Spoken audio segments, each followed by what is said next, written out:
Alô?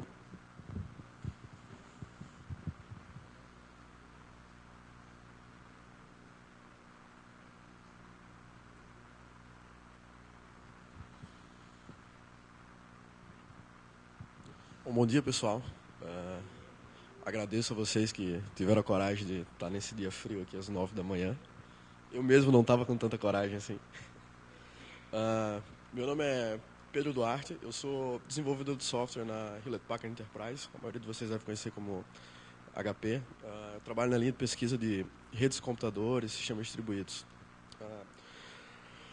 Hoje eu vou passar para vocês um pouquinho da minha experiência com Apache Kafka. Estou trabalhando com Kafka há mais ou menos um ano. Tenho achado um sistema bem interessante. Espero que ajude vocês. Alguém aqui já fez alguma coisa com Kafka? Prova de conceito, sistema em produção, alguma coisa assim? Já? Ok, 3 pessoas. Tá, então.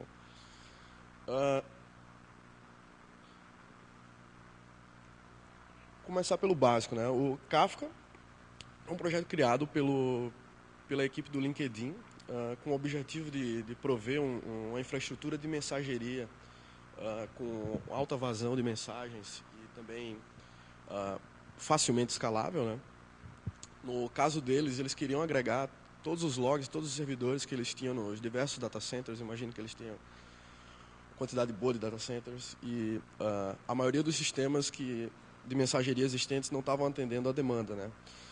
Então, como foi que eles atacaram esse problema, né? A ideia deles foi que o seguinte: nos sistemas de mensageria tradicionais, você tem muito estado armazenado no servidor. Então, por exemplo, quando um cliente se conecta, o servidor mantém o estado desse cliente, e todas as informações e tudo que esse cliente pegou, para quando esse cliente cair e voltar, ele voltar à sua execução do ponto que ele parou. Então, a ideia do pessoal do LinkedIn foi: vamos fazer isso de uma maneira diferente.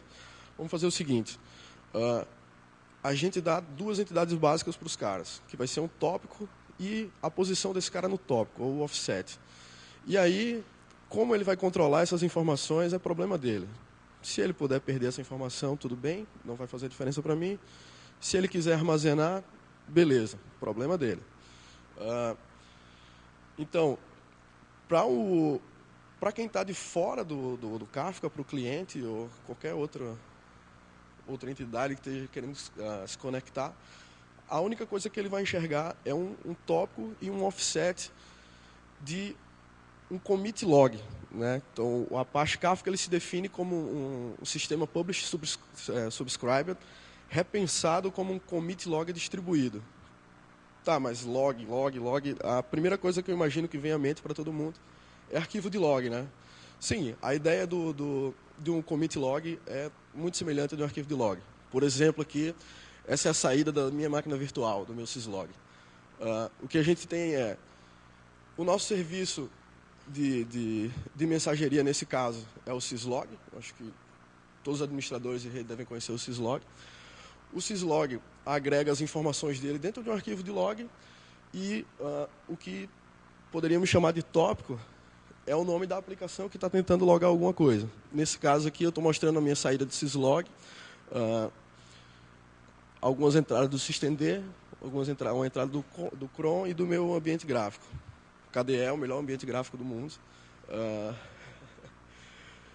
E uma característica importante do log é que ele tem uma ordenação baseada no tempo. Então, quando você está observando as entradas de log, você nunca vai ver uma informação que chegou no passado.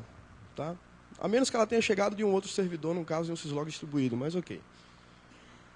E uma outra coisa é que as entradas vão sempre para o final. Então, se a gente pensar em questão de abstração, o log é o quê? Ele caminha sempre no tempo. Você tem a primeira entrada, e as entradas mais novas vão sendo sempre escritas no fim do log. Tá? Então, nunca vai acontecer de uma mensagem chegar no passado, no caso, né? E tá ok, mas beleza, no que é que um arquivo de log me ajuda, né? A ideia de log, ela é aplicada na maioria dos sistemas. Assim, eu acredito, quem tiver um sistema implantado aqui, com certeza está sendo auxiliado por um commit log. Eles são sempre utilizados quando a gente quer saber o que aconteceu e quando aconteceu. E que tipo de sistema faz essas coisas. Por exemplo, base de dados, um Postgres, um Oracle. Antes dele escrever num disco, ele primeiro escreve numa estrutura de log. No Postgres ele chama de write ahead log. O que é que ele faz? Bom, ele tem que manter a consistência de todas as estruturas, e são diversas, índices, tabelas, referências e tudo mais. E o que é que ele faz? Ele escreve no disco o que é que ele quer fazer, e aí depois ele executa. E quando ele executa, ele marca que ele terminou aquilo. E aí, se der um crash antes de ele terminar de executar alguma coisa, sei lá, tu fez um insert lá de algumas colunas, de algumas entradas. Se ele parar no meio, ele vai conseguir ler o log e refazer aquilo e manter seu estado consistente. Então, por exemplo, se tu for lá na documentação do Postgres, tu vai encontrar eles... não precisa usar um sistema de arquivo de journaling para instalar o Postgres, porque eu já faço meu próprio journal através do write ahead log. Bom, as bases de dados proprietárias fazem a mesma coisa, mas eu acho que o que todo mundo deve ter contato aqui, imagino, são com o sistema de versionamento de software, né? Por exemplo, um Git e um Subversion. Se a gente observar a estrutura do Git, vai lá no teu repositório, um Git log, menos one line ali para ficar mais sucinta a coisa. A gente vai ver ali a sucessão de entradas do nosso branch. Isso é um commit log. Mas alguém pode falar, mas no Git eu posso fazer um rebase, eu posso fazer um merge, e o meu log muda, por exemplo, eu mudei o passado. Beleza, do ponto de vista do teu branch. Mas o que aconteceu do ponto de vista do Git é que ele escreveu em outra estrutura dele chamada reflog. Ou seja, ele pegou uma entrada que ele tinha, reconfigurou ali, colocou uns commits dentro, um em cima do outro, e criou uma nova entrada no reflog, tá? Então, assim, e até uma dica. Quando vocês fizerem besteira no Git, assim, acho que todo mundo já deve ter feito alguma, né? Vai no reflog, que provavelmente sua informação está lá, tá? Se você commitou ela alguma vez na sua vida, ela vai estar lá no reflog. Só procura direitinho o que você encontra. E agora vamos tentar entender um pouco do Kafka. Então, o Kafka é um commit log distribuído. E para manter essa informação de login, a primeira coisa que ele precisa é de um cluster zookeeper para auxiliar, né? E do ponto de vista de integração, a gente tem uma série de producers que escrevem no nosso cluster Kafka, que está conectado a um armazenamento de bloco. E aí todas as mensagens que chegam no Kafka, ele imediatamente escreve no disco. Os arquitetos do Kafka se basearam nos resultados do pessoal do BSD, que eles mostraram que escrita sequencial em disco, às vezes, chega a ser mais rápida do que escritas em posições randômicas da memória. Então, a ideia deles, eles alocam um bloco grande e todas as entradas eles simplesmente encaixam num disco. E essa operação é muito rápida. De fato, eu fiz um teste na minha máquina de trabalho, é um Intel Xeon com 6 cores, 12 threads, um HD com 1 GB de escrita, e eu consegui, sem muita dificuldade, dar vazão a 1 milhão de mensagens por segundo usando Kafka. Tá? Então, muito rápido. E, assim, nesse meu cenário de teste, vale salientar que eu ainda tinha uma base de dados plugada no Kafka. Então, eu tinha, ainda assim, uma concorrência de entrada e saída, mas eu ainda consegui essa vazão de 1 milhão de dados, 1 milhão de operações no Kafka. Tá? E quem consome os dados, ele se conecta através do conceito de Consumer Group. Qual é a ideia do Consumer Group? Na estrutura de um tópico do Kafka, que eu apresento aqui logo em seguida, o Consumer Group, ele unifica o consumo das mensagens. Então, se eu tenho 3 consumidores que estão sobre o mesmo Consumer Group, o que vai acontecer é que as mensagens vão ser distribuídas para esses consumers. Ou seja, um consumer vai processar uma mensagem, o outro consumer vai processar o outro e por aí vai. Esse é o primeiro auxílio à escalabilidade que o Apache Kafka nos dá. Tá? Então, voltando um pouquinho para o Zookeeper, né? O Zookeeper se define com uma frase muito gigantesca, mas a parte importante é que ele é um servidor que permite a coordenação distribuída de maneira muito confiável. Tá, mas o que é que isso significa? Para quem está programando em cima do Zookeeper, o que você está vendo é basicamente um sistema de arquivos, só que ele tem umas garantias bem interessantes que permite você implementar algoritmos como, por exemplo, de líder, ou seja, você tem um conjunto de máquinas e você quer escolher um líder. Você consegue fazer isso com pouquíssimas linhas de código no Zookeeper, tem seus gotchas, tá? Não tentem fazer vocês mesmos, já está tudo pronto na net, mas você consegue. Então, o que é que seria uma garantia no caso do Zookeeper? Por exemplo, se eu tenho lá 100 clientes tentando ao mesmo tempo criar um mesmo arquivo dentro da estrutura do Zookeeper, só um vai ser o cara que vai receber a notificação de, cara, você criou. Todos os outros vão receber a notificação. Cara, esse arquivo já existe. Então, pronto. 100 caras tentam criar um arquivo, o que venceu é o líder. O cara que escreveu é o líder, por exemplo. É bem simplista, mas a ideia é basicamente essa. E da mesma forma, no momento de alterar um arquivo, também eu posso garantir que quem alterou um arquivo dentro da estrutura do Zookeeper fui eu, através de uma API bem simples. Tá? Para facilitar o desenvolvimento, o pessoal do Kafka embarcou dentro do pacote deles um Zookeeper e uma configuração padrão para testes. Tá? Testes. O Zookeeper não é dos sistemas mais simples que existe, então, por favor, não peguem essa configuração padrão e coloquem nos seus servidores. Tá? Tentem entender o que é que acontece dentro dele. Eu vou tentar começar a fazer aqui umas demonstrações. Tá? Então, eu vou usar essa configuração padrão aqui do Zookeeper, né? Porque, como eu falei, a gente está fazendo um pequeno teste aqui. Mais uma ênfase no teste. Tá, então, isso aí, não tem mistério.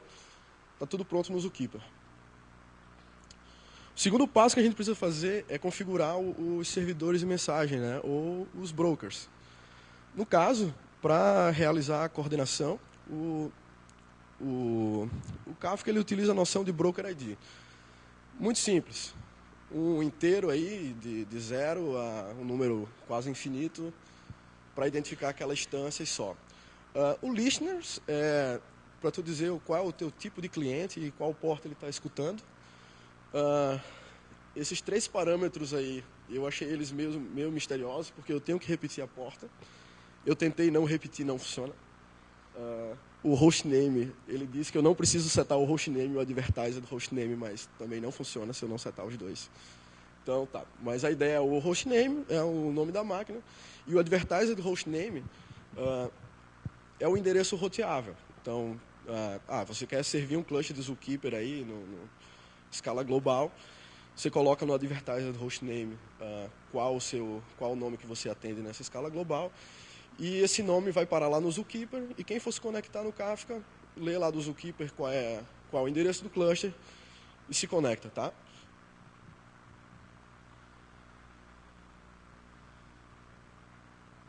Então, se você quiser levantar um broker bem simples também, o pacote do Kafka ele já tem uma configuração lá para um único nó. Mas essa não é a parte mais interessante. O interessante mesmo é se rodar diversos nós. A ideia simples edita o seu broker ID, coloca um único em cada. Se você repetir o broker ID, começam a acontecer uns erros bem estranhos que são muito pouco claros. Tá? Eu já fiz esse erro e foi chato de debugar. Então, que eu vou iniciar, eu fiz uns arquivos de configuração. Ali é a mesma linha, só coloquei esse helper aí para pegar o arquivo em cada janela do Tmux.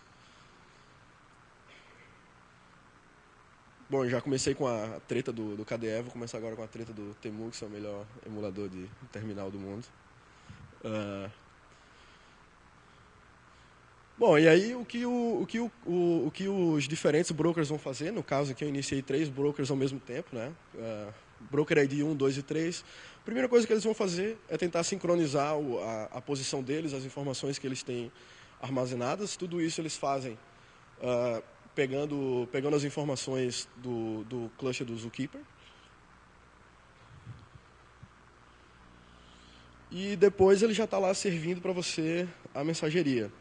Então tá, então, como a gente falou no Kafka, a gente organiza as informações por tópico, né?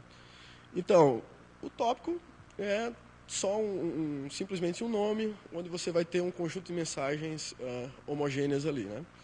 Então, internamente, um tópico, ele tem o que se chama partição. Então, no momento que você vai criar um tópico, vou mostrar aqui no próprio slide, você define quantas partições esse tópico tem e o Kafka toma a responsabilidade de procurar nós no seu cluster para armazenar essas informações. Tá? Uma partição, ela está atrelada a um conjunto de chaves, que eu também vou mostrar mais na frente. A chave, ela define em qual partição o seu dado vai estar.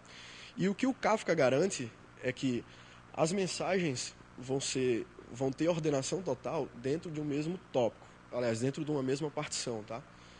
No tópico, você pode ver as mensagens assim, no nível global, quando você considera todas as partições do seu tópico, você pode ver um pouco de desordenação. Mas dentro de uma mesma partição, você vai ver uma ordenação total baseada no tempo. Tá? E, bom, os producers, eles se conectam com as partições nas quais eles querem escrever. Então, se o cara está produzindo uma chave lá para a partição 0, ele vai se conectar com o broker que está responsável pela partição 0 e vai escrever essas chaves nessa partição. E se ele precisar escrever dados em outra partição, ele também vai se conectar com aquele broker lá e vai escrever. É bem simples. Para o ponto de vista do desenvolvedor, isso é transparente. Tá? E do outro lado, a gente tem o Consumer Group, formado por um número aleatório aí de consumidores. Esses consumers, eles se conectam normalmente, eles são balanceados através de partição. Então, por exemplo, a gente tem 3 partições, 3 consumers. Nesse consumer group, eles vão ficar conectados cada um numa partição para dar uma vazão maior de mensagens, né? O balanceamento dos consumidores é feito transparentemente. Então, se a gente botasse, por exemplo, 6 consumidores aí, a API de consumer, pelo menos a desenvolvida para Java, Scala, ela dá os pulos dela aí para tentar colocar 2 em cada partição. Tá? Para criar um tópico, né? Você pode ir ali através do shell, vai precisar ali uns poucos parâmetros. Os principais é o endereço do meu cluster Zookeeper, o número de partições que eu quero no meu tópico e o fator de replicação. O que é o fator de replicação? É quantas cópias eu tenho da minha partição. Então, por exemplo, nesse cenário que eu tenho 3 brokers, 3 partições com o fator de replicação 3, o que é que eu vou ter? Eu vou ter todas as partições nos 3 brokers. Só que o que vai acontecer? Eu vou ter um líder. E esse líder vai ser o cara que vai escrever no meu tópico naquele momento. No meu tópico não, desculpe, na minha partição. E aí todos os outros que estão fazendo a replicação daquela partição, eles simplesmente copiam os dados daquele líder. Tá? Se você quiser criar tópicos programaticamente, eu não achei muito simples e também não achei útil copiar aqui, mas vocês têm essa pergunta aí no Stack Overflow, que tem uma solução bem completa. Tá, vamos criar nosso tópico aqui. No caso, é um comando bem verboso, né? Essa é toda a saída que ele me dá. E se a gente voltar aqui no Kafka, a gente vai ver que ele está se coordenando aí, está começando a criar as nossas partições e as nossas réplicas. Então, aqui, Kafka, em algum lugar deve estar escrito Fizzle aí, eu que não estou enxergando.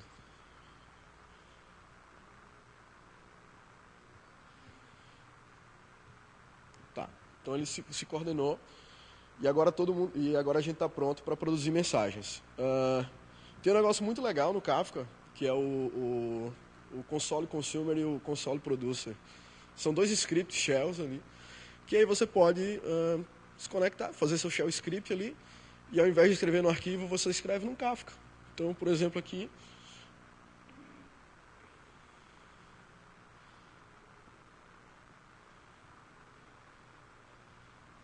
eu fiz aqui um pequeno onliner aqui para pegar todas as entradas para pegar as entradas finais do meu auth-log e gravar no meu Kafka. Então, quando eu rodo ele ali, o tail vai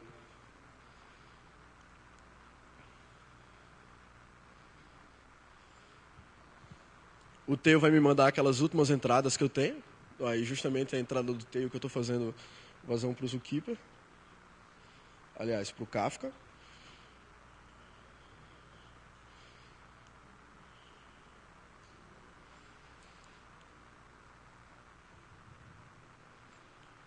E as novas linhas já vão aparecer para mim aí automaticamente. Assim, de fato, é o que eu estou, ao invés de instalar uma infraestrutura maior de logs teste, essas coisas, nos meus ambientes de teste, eu estou usando esses scripts. Funcionam bem.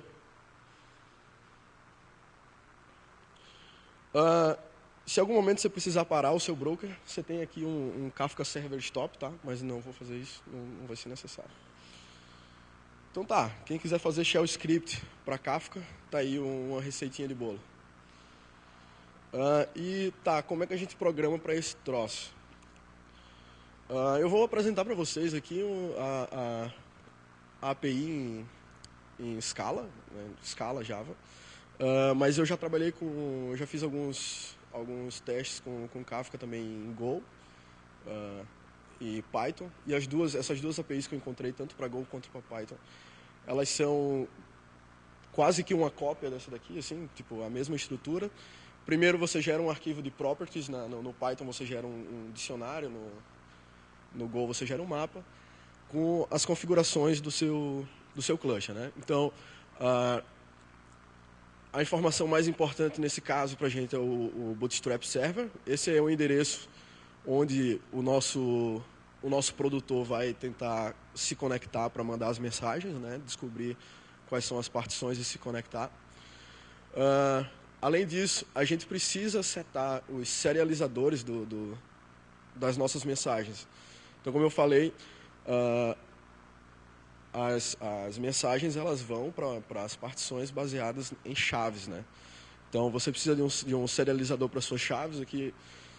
Usando um string serializer, eu vou escrever JSON num tópico, escrever JSON nesse tópico, e para mim o string me basta. E você também precisa de uma maneira de serializar os valores, né? Obviamente, é o que tem de útil lá. O parâmetro AX, ele está extremamente relacionado com o throughput que você vai conseguir, né? A vazão de mensagens que você vai conseguir num produtor.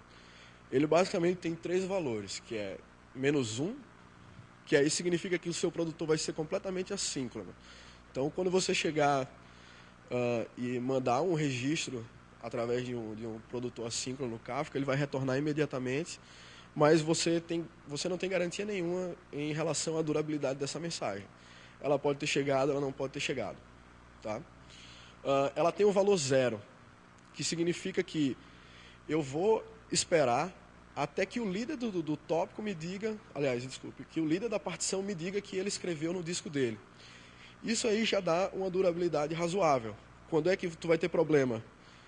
Quando as suas réplicas quando o líder falhar ou suas réplicas falharem também, tá? Mas você já diminui um pouco o throughput, mas já garante um pouco mais de durabilidade. E o valor que eu usei aqui, o valor 1, significa, escreve e espera todas as réplicas escreverem também. Tá? Então, eu botei lá numa partition do meu tópico. O líder escreveu na dele, ele replicou nas réplicas e depois ele me informou, beleza, tá tudo gravado. Isso aí é o máximo que você vai conseguir de durabilidade, né? Nos meus testes, eu usei o AQ1 e ainda consegui, cada um dos produtores estavam em torno de 200 mil mensagens por segundo. Né? E, bom, para enviar o dado, você instancia um novo producer record. Você seta lá o seu tópico de destino como uma string, simplesmente. Você seta a sua chave e os seus dados. Tá? E aí você tem dois modos. Você pode enviar o dado e não se preocupar com a resposta dele. Você simplesmente faz um send ali. Ou se você quiser uma informação sobre quando a operação completou, por exemplo, quando você seta o seu acknowledgement para e quer fazer alguma operação quando você tiver certeza que aquele dado foi persistido, você pode usar essa API de callback aqui. Ela se baseia em null, né? Não pode ser muito boa, mas ok, é o que a gente tem. Então, a API é basicamente, tanto no caso quando você necessita do retorno, quando você quer fazer uma callback, a API é basicamente a mesma, você só passa callback. E, para ser educado, né, quando você terminar de produzir, você fecha o seu producer. Né? E para consumir mensagens, a ideia fundamentalmente é a mesma. Você tem lá a sua lista de brokers no seu Bootstrap Servers e, muito importante, você seta o seu Group ID. Tá? Tomar cuidado em que momento você quer que seu Group ID seja o mesmo, em que momento você quer que eles sejam diferentes. Bom, para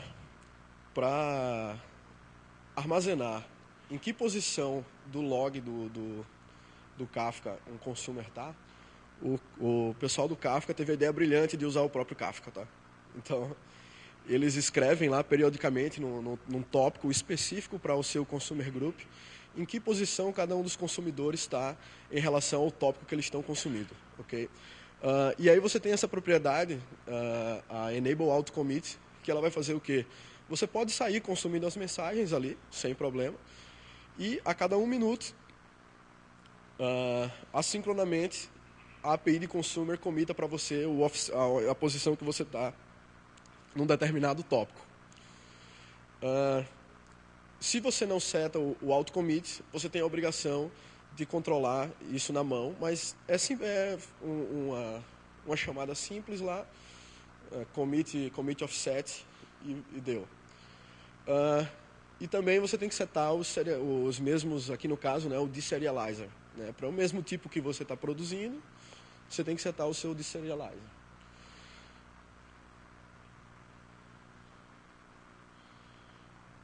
E, como a gente falou no início, né, a ideia deles vamos evitar todos os problemas de escalabilidade, simplesmente se preocupando somente com o nosso estado. Ao invés de a gente armazenar o estado do cliente, a gente armazena só o nosso. E nesse caso, a maneira como tu faz isso na API de consumers primeiro você faz um subscribe no seu tópico ali, você passa uma lista de tópico. O mesmo consumer ele pode escutar em diversos tópicos. O teu único problema é que se tu tiver dados diferentes, sei lá, em um tu armazena JSON e no outro você armazena Avro, você vai ter que fazer uma lógica a mais para saber como você vai deserializar a sua informação. E você vai fazendo um pool do seu tópico. Aquele número mágico ali dentro do consumer.pool é um timeout em milissegundos. Então, se em 100 milissegundos ali eu não ler nada, eu paro e tento de novo. Ou, se no caso eu tiver recebido menos informações do que o meu buffer, eu despacho logo essas mensagens e depois eu volto para escutar de novo. Tá? O retorno é esse Consumer Records, que ele é uma lista de entradas lá, baseado no tipo do teu consumer, né? Eu acho que eu não falei isso, mas tanto o consumer como o producer do Kafka, eles são genéricos. Eles recebem dois tipos, o tipo da chave e o tipo do dado que você quer armazenar. E aí você pode sair iterando sobre essa coleção e fazendo o que você desejar. Dois métodos básicos para você saber o que é que você está recebendo através de um Consumer Records é o tópico daquela entrada e também o offset que você está no momento. Tá? Então, se você não usa o auto-commit, você tem que estar sempre lá fazendo um commit do seu record offset mais um, né? Claro, que é para você sempre ir para a próxima entrada.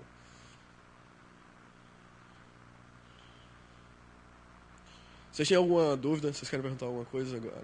Momento.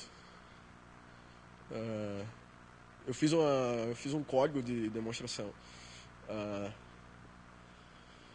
É uma brincadeira mesmo. Eu dei o nome dele Kafka Box, que seria a ideia fazer uma espécie de Dropbox, mas utilizando Kafka e OpenStack. Tá? Se vocês quiserem pegar o código, tá nesse endereço aí, tá? Só clona lá e vocês podem ver o programa é ruim. Tá, a implementação é muito simples. Eu coloquei lá um iNotify. O iNotify é um API do kernel do Linux que lhe permite escutar mudanças no sistema de arquivo. Então, nada mais simples. Fica ali escutando um determinado diretório.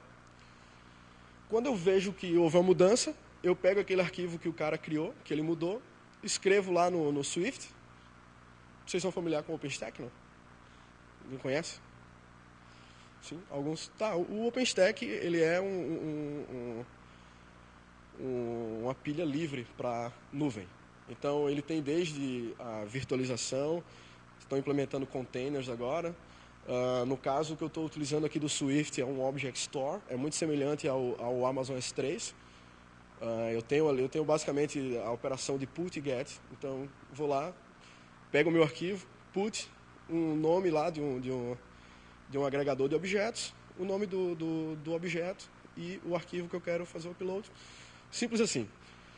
E depois que eu escrevi, né, no Swift, eu vou e mando uma entrada dessa mudança através do Apache Kafka. E um cara que está lá do outro lado vai, escuta essa mudança e aplica ela também no sistema de arquivo dele. Bem básica a ideia.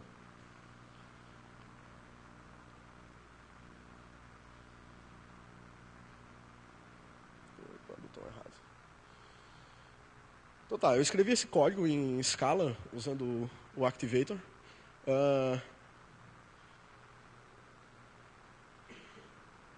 O que tem de importante aqui, primeiro, o grupo ID, tá? Como eu falei, se dois consumidores eles estão no mesmo grupo ID, eles não vão ver as mesmas mensagens. Cada um vai processar mensagens diferentes, tá? Você faz isso para você escalar o processamento do seu tópico. Nesse caso aqui, eu quero que os group IDs sejam diferentes, por quê? Porque eu quero que as mudanças que eu faça no diretório do cliente de cima também ocorram no cliente de baixo, tá? Mas para isso aqui eu só usei uma funçãozinha que me diz qual é o painel do Tmux que eu tô, tá? Só para não ter que fazer mais código. E igual ali os parâmetros do Kafka, tá? E o diretório que eu quero escutar. Que no caso, fiz aqui um /tmp /um Kafka Box. Aqui Kafka Box 1 e 2. Tá? Eu acho que não dá para escrever, não dá para ler, mas é isso que está escrito aí. Eu vou iniciar e vou esperar que ele funcione. Vou torcer, hoje de manhã ele estava meio chato.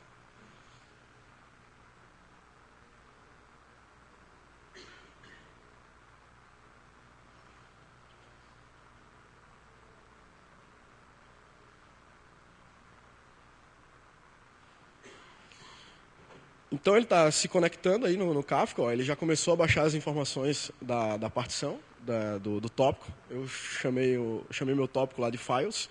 Ele já viu que o files tem 3 partições.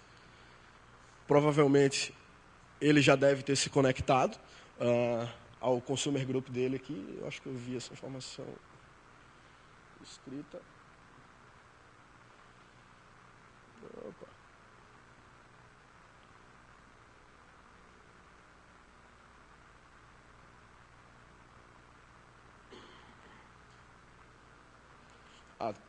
Tá, a primeira linha do console de baixo ali, ó. Rejoin Group 2, tá? Então eles já estão conectados. Agora, se ele não quiser que eu passe vergonha, esse arquivo que eu vou criar nessa pasta aqui desse lado vai aparecer do outro lado. Vamos ver. Aê. Glória, não sofri o efeito demonstração. Ótimo. E por aí vai, né? Então eu vou criando meus arquivos e eles vão aparecendo ali um no outro. Tá, beleza, grande mágica, né? Mas qual é a parte legal? Eu desativei aqui a sincronização de painéis. Por exemplo, digamos aqui eu tô na minha máquina de casa e agora eu desliguei minha máquina de casa. Beleza, o processo parou e não está mais sincronizando. Tá. Só que agora eu cheguei no meu trabalho e estou precisando, sei lá, eu quero escutar um Pink Floyd ali, vou baixar meus Pink Floyd. E aí eu vejo que eu estava lá com um disco que eu nunca mais ouço, sei lá, diz aí um negócio aí, um Guns N' Roses, por exemplo. Aí, vou apagar aqui o meu Guns N' Roses.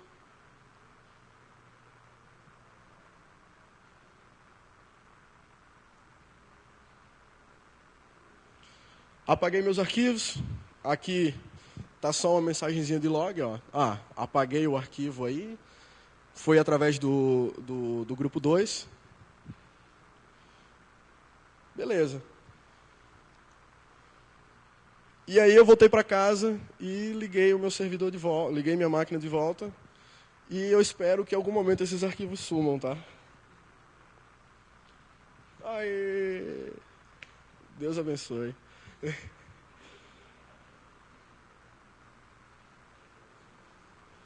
Então tá, galera.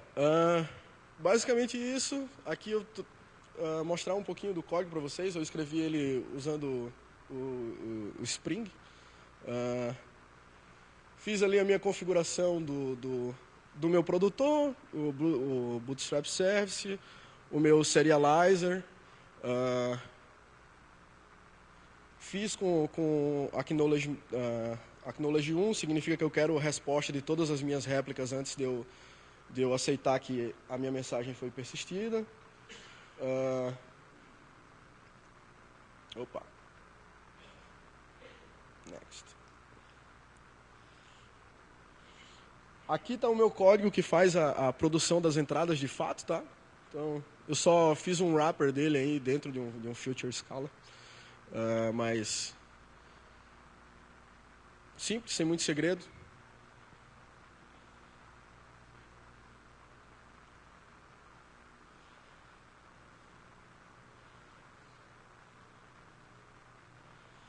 E esse aqui é o meu código do consumidor. Então, como eu mostrei lá no slide, eu tenho um consumer.pool.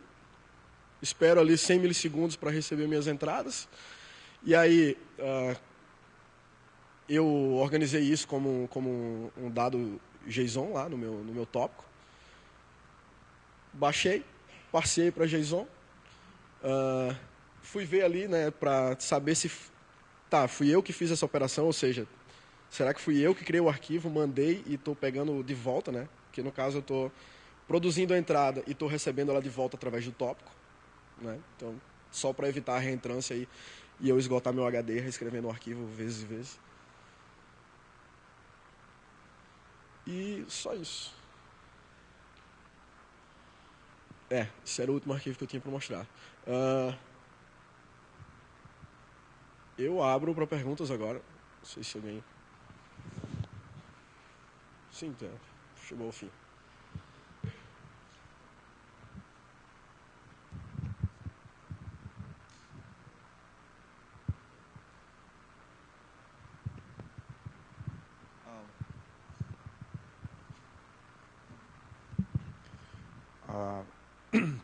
Essa é uma pergunta que, inclusive, eu tive que responder há um tempo atrás e eu não consegui responder com segurança. Talvez ela seja simples e básica, mas você consegue configurar um Kafka sem um Zookeeper? Não, né?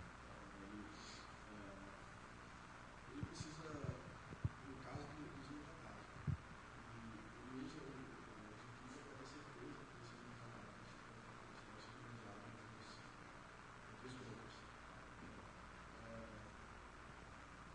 Eu falei ali no início, pode fazer uma eleição do nível, sei lá, é o que o Kafka faz. E ele faz isso através do Zookeeper. Bom, ele precisa das primitivas do Zookeeper para garantir quem é o líder do top, para detectar quando o líder some. O Zookeeper tem uma noção de arquivos efêmeros, que significa o quê? É um arquivo que ele só vai existir enquanto você estiver conectado no Zookeeper. Então, por exemplo, se tu quer fazer sei lá, um arquivo abaixo, quer saber se o cara está vivo ali, escreve um arquivo efêmero do Zookeeper. Enquanto esse arquivo estiver no Zookeeper, ele não vai para subir, aquele arquivo some, e aí faz o processamento que tu precisa. É isso que o Kafka faz em relação aos líderes das partições. Escreve lá a parte do líder. Se em algum momento aquele arquivo efêmero subir, tu começa a eleição do novo líder.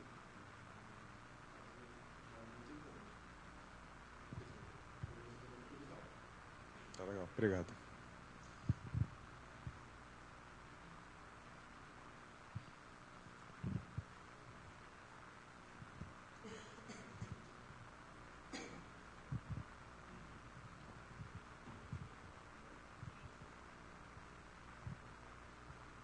Então tá, pessoal. Muito obrigado. Mais uma vez, obrigado por estar aqui às 9 da manhã. Já fosse suficiente.